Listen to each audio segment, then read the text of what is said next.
Kosovo. Now it is an independent nation.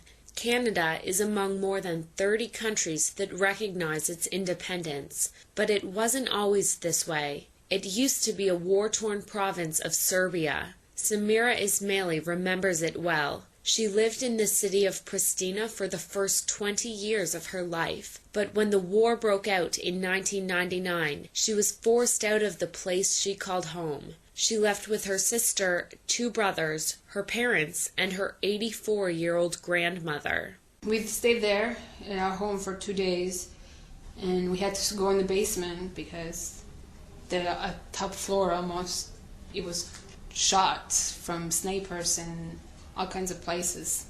And so we left, we went downstairs and we stayed there for 2 days. We can move, we can go anywhere else because we were surrounded by snipers. We waited there 2 days, looking over our shoulder, when are they coming in to kill us in our home. One night when NATO started bombarding around 1 o'clock in the morning, and then we went to our cousin's place. There were like 20 other people we had no clue who they were, but they just stayed there just to escape. That night, going from houses to houses, we went to another street and we stayed there. We were more than 40 people, and then the next morning the army came and they said, get out. And literally we had nothing except our clothes on, and we left. Samira and her family walked 4 hours to the nearest train station. They took the train to Macedonia, but the Macedonian border was closed. They waited between the borders of Kosovo and Macedonia for 4 days. Samira says they were the longest days of her life. Stay in the rain, no food, no nothing. Well, there was some food given, but it was just basic, just to stay alive in the cold. And there were kids around, literally outside in the field, sleeping. And my granny, she stayed in the same condition. We were very, very scared of her. She would die there because of the conditions, but somehow she survived.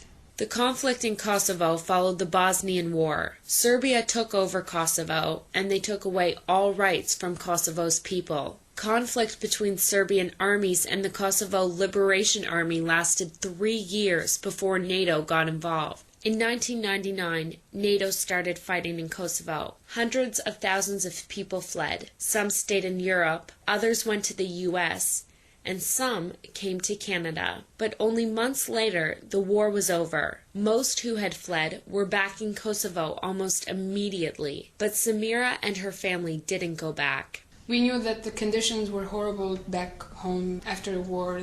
There's no economy going on, and our house was destroyed almost. I went last year to see it. It was sad. The front door was all broken. Broken windows, broken everything. Everything was just destroyed. Instead, the Ismailis started over in Canada. They began in Gagetown, and shortly after arriving, a couple of volunteers offered to help the Ismailis adjust. Lorna Flewelling and her husband Sharif Fahmy heard about the refugees at their mosque. Right away, they were ready to help. My husband Sharif told me about it, and it was not even something that was discussed. It was just an automatic assumption that, yes, of course we would do this. This is something that we have to do. Over the years, though, Lorna and Sharif have become much more than friendly neighbors to the Ismailis. We're in touch with them every day, and with them at least 5 of those days in one capacity or another, doing a lot of yard sailing, getting their apartments set up. First of all, we had to help them find an apartment. We did a lot of learning how to do the banking systems, learning how to pay bills, and just generally hand-holding. And as a result of all of that, of course, an awful lot of bonding, to the extent that sometimes you wonder where their family stops and our family ends. The Ismailis have a home here now, one with a door and windows on a peaceful street. Samira's parents hope to return to Kosovo someday, but she is staying here. Back in Kosovo, everything is still not settled. Serbians are protesting Kosovo's independence, but Samira will never forget Kosovo. It changed her. It's difficult to go back to that place that I was, that's what I experienced, but it changed me because I became a stronger person.